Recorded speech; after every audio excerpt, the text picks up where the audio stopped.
Hello everybody, Andrew Casey at Hypersanity Books for Kids. Opening with this video, there won't be any jump scares or scary scenes within this video. I'm just touching on some subject matter in a lighter tone, and today I'm doing a shout out to Spooky Noodles. He does write a lot of horror fiction, and I'm getting into some of his books at the moment. And we've just connected on Hypersanity Books for Kids compared to the main channel. But for now, we're talking about posthumous characters. Characters that are not necessarily within the story or are passed away. There are different ways on how you can write characters like this, and when they are overlooked in stories, it's quite problematic because certain subplots can get overlooked when it's quite necessary to understand that these characters are in the story, whether we see them or not. For now, let's just get into it.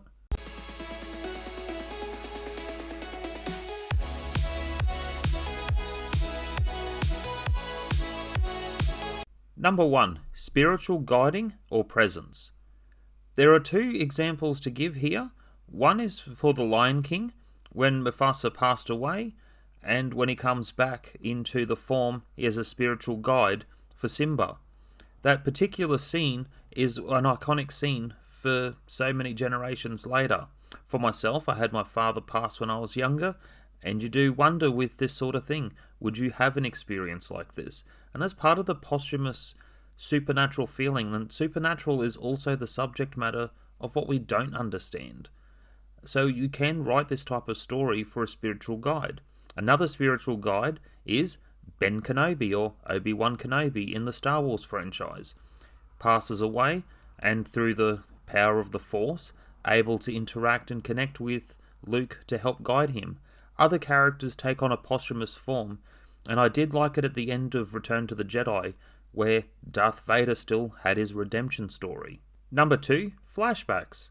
There are plenty of flashbacks we are all more than familiar with, especially when a character is deceased. One of my favourite examples is from the Neverending Story 2, or more so with the book, the second half of the book, where it does touch on with Bastian's mother who has passed away, and it's that little bit of a memory and interaction that he has to hold on to that part of his life, that he loved her and cared for her, and she's now gone. So flashbacks are vital for certain stories, and there are so many examples out there. We're all part of a never-ending story. Even if we die? Yes, Bastian, we are. Number 3.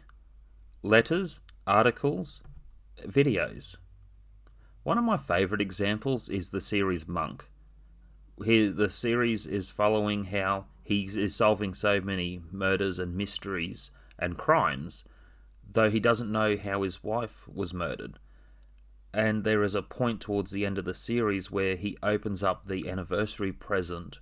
Instead of on the day of the anniversary, he never opened it. And after opening it after so many years, there is a certain information within the video that helps him to piece together something vital to help solve the murder of his wife. Now, yes, that's a good way to wrapping up a series where there's a character who is deceased saying something within the story, though if he opened the box in the first place, he could have solved that murder a long time ago. And that's kind of sad, really, but sometimes it's a premise of a story. You may have something within your story where a letter is written by someone who has recently deceased. It just depends. Think about how you would like to write a story from a posthumous character. Number 4. Legacies and ideas. These are the years when a man changes into the man he's going to become the rest of his life. Remember, with great power comes great responsibility. After the passing of Uncle Ben in the Sam Raimi Spider-Man movie, Uncle Ben's message lives on. With great power comes great responsibility. And the same goes for Batman with the story of his parents, Martha Wayne and Thomas Wayne. After their passing, there is a legacy passed on to look after Wayne Enterprises. So there are sometimes some expectations after someone passes away, and they're deep discussions that a lot of people should be having more often, because sometimes it is a reality that we can't escape. However, there is a lot of positive things within the world, not to dread on the possibility of the unknown. Number 5. Plot drivers. One of my favourite examples is Ghostbusters Afterlife. The actor who played Egon Spengler was already passed away well before the movie came out. Though, for the story of plot driving, in the start of the movie, the character gets killed, it's confirmed. And it has a new point of the story where he is still remaining behind to have some interactions with his granddaughter to help drive the plot along. Now, that can also be an effective way of working, how the character may be spiritual to working through, but it's working a plot, and that's part of the point. It's working through the main plot, that a character is deceased and posthumous but still having a big impact on the story. So someone may not be alive and still impacting the story. And some of the other examples, like even with letters, characters may not be around in any sort of way, shape or form, but there is a part of the legacy that's still living on.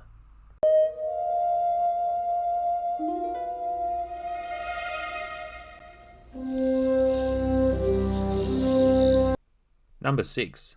Literally undead. There are so many examples, such as Dracula Dead and Loving It.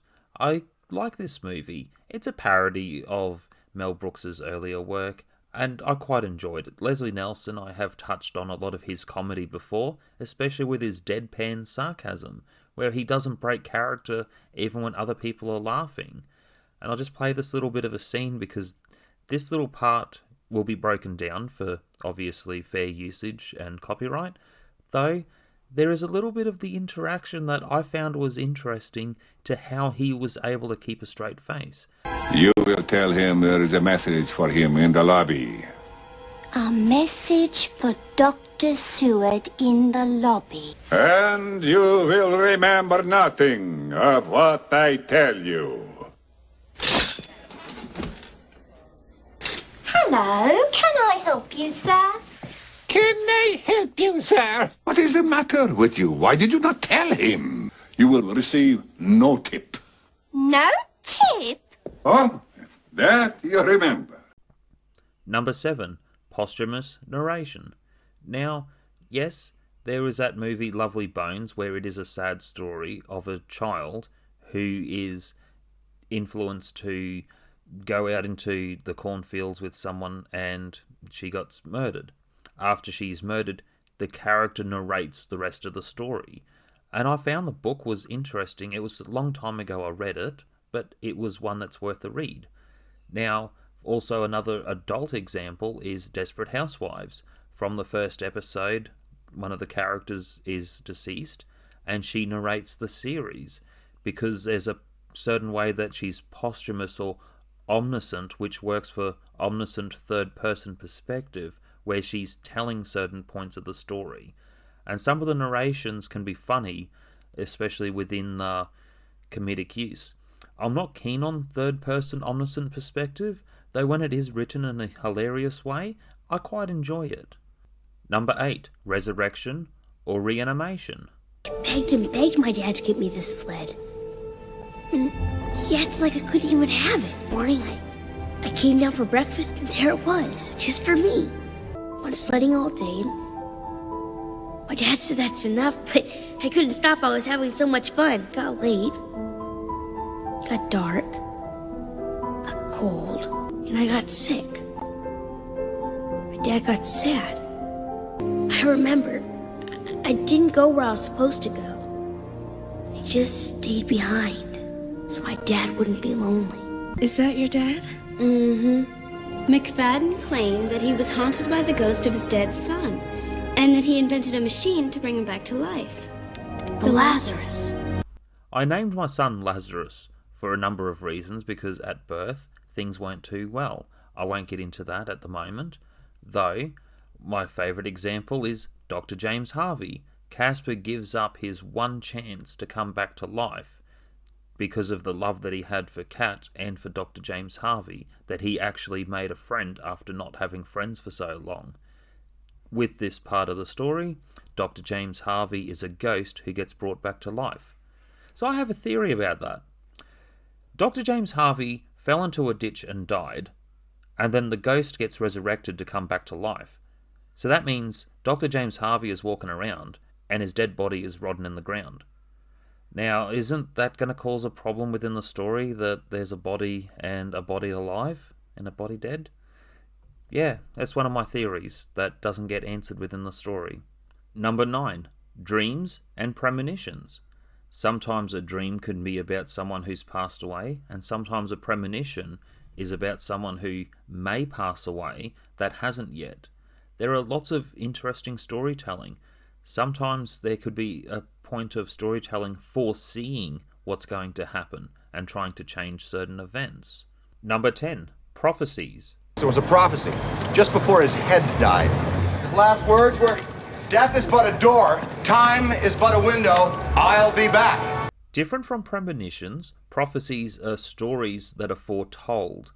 So we have stories that have happened, stories that are happening in the present, and then stories foretold for the future.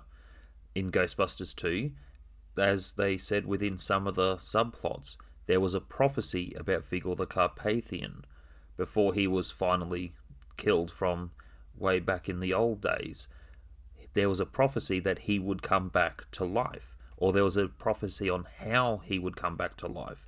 And sometimes there are things to think about with stories foretold, what you can happen. So even certain subplots can foretell of a story and give you a guide on how the story is going to unfold.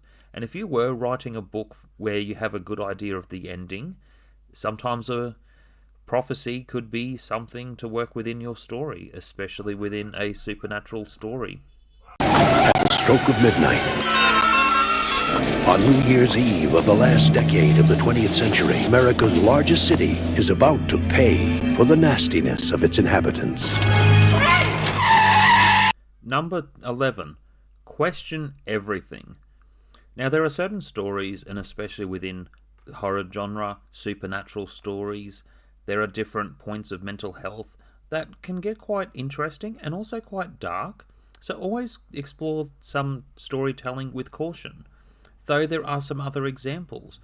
A inanimate object of a cursed evil dummy was never cursed or evil in any sort of way. It's not a living object. It only had certain factors make it seem like it was the whole time. Sometimes someone could tell a lie that creates a character, whether they're deceased or not, or something fictitious, that is not real within the story. Sometimes there are characters who fake their death and come back later in the story. Another bad example is, and I mean bad as in something that's tragic, some people ascertain or think what something could be when it's not real, or unsure, like the Joker. With a lot of the storytelling, he doesn't remember his past or his parents or anything else, and there are different adaptations where he is uncertain even of his own name through certain tragedies. But that subject matter is always one with the Joker to explore with caution, because a lot of it goes into some extremely heavy content, and a lot of the content does get into the R-rated territory. Though, I think with certain stories, question them. Is it real? Is it not? Is the supernatural something we find to embrace and explore? Are there posthumous characters that you've seen in stories with some of the examples I've given? Are there examples that I haven't touched on? And most of the examples that I do give, they're just suggestions and examples to go off, but come to your own conclusions what types of characters you like. And just because I reference The Lion King with Mufasa, or even Star Wars with Obi-Wan Kenobi, doesn't mean that other characters don't matter. It's what matters to you. And think about the stories that you're writing. Otherwise, that's it for today. Hit like, subscribe, and comment. Your comments are much appreciated, and it helps to bring some more information within this channel. And I will be doing some other book reviews into some supernatural stories, and if I'm posting something within this channel as a review, I would keep it to a more PG rated review, depending on the type of book. However, that's another story.